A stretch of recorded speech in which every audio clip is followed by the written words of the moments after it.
trapianto di cornea serve per sostituire la parte della cornea malata, che di solito è quella centrale, con un tessuto corneale adeguatamente selezionato per essere idoneo al trapianto stesso.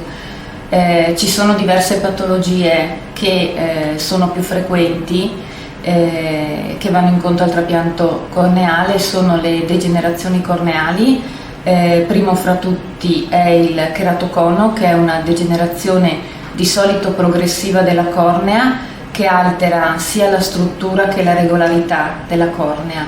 Le distrofie endoteliali che coinvolgono la parte più interna della cornea, le cellule endoteliali, e poi le infezioni corneali, che quando guariscono possono lasciare delle cicatrici che fanno diminuire l'acuità visiva, oppure quando ci sono infezioni talmente aggressive che non rispondono alla terapia e che quindi necessitano un trapianto cosiddetto a caldo, cioè durante il corso dell'infezione.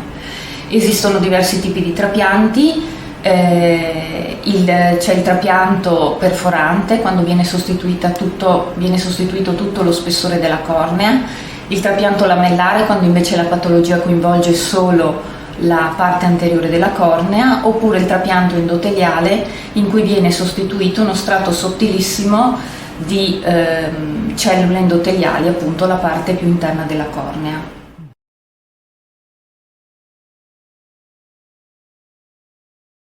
I tessuti oculari, in particolare la cornea, che vengono usati per il trapianto, provengono da donazioni di cittadini che in vita abbiano manifestato l'assenso a donare i propri organi, tessuti, cellule per i trapianti, o i cui familiari abbiano testimoniato la volontà del donatore. I tessuti, nella fattispecie, i tessuti oculari, vengono inviati in un laboratorio specializzato, come quello che è alle mie spalle, che si chiama Banca degli Occhi.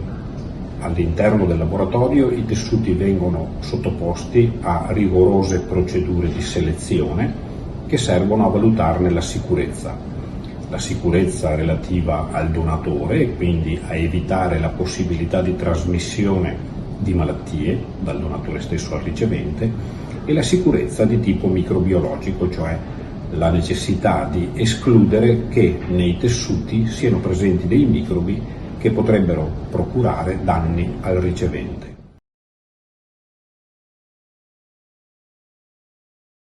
L'intervento viene eseguito all'Ospedale Civile di Venezia, mentre tutti i controlli post-operatori vengono fatti alla Fondazione Banca degli Occhi di Mestre.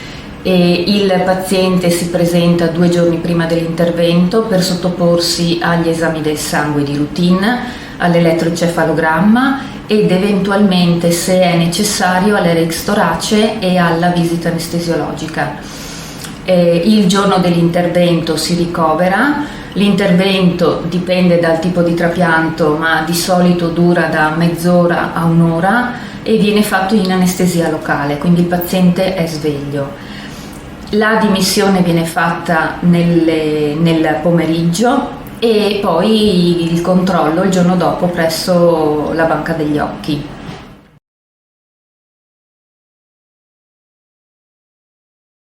La ripresa della vista è graduale, un po' di dolore anche a seconda della soglia soggettiva del dolore è variabile.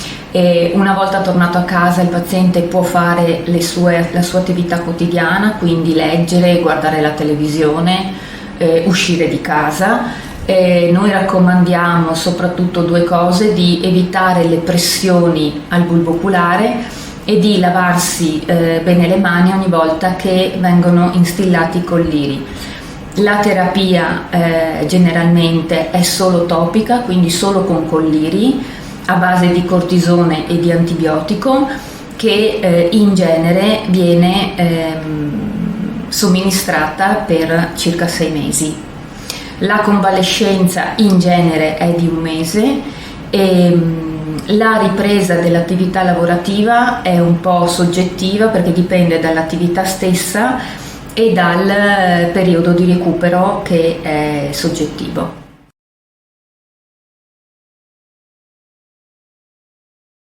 Anche questo è soggettivo, cioè se si parte da una cicatrice che comprometteva fortemente l'acuità visiva, già i giorni dopo l'intervento può notare un grosso miglioramento. Se invece il deficit visivo era un pochino inferiore, diciamo, alla normalità, il recupero è un po' graduale, anche perché dipende dal tipo di trapianto che viene eseguito. Si danno dei punti che generalmente sono in nylon e si tratta di una sutura continua che viene in genere mantenuta per circa un anno, 1 o 2 anni a seconda del trapianto, e viene gestita in ambulatorio. Anche la rimozione della sutura stessa viene fatta in ambulatorio, non serve ricovero.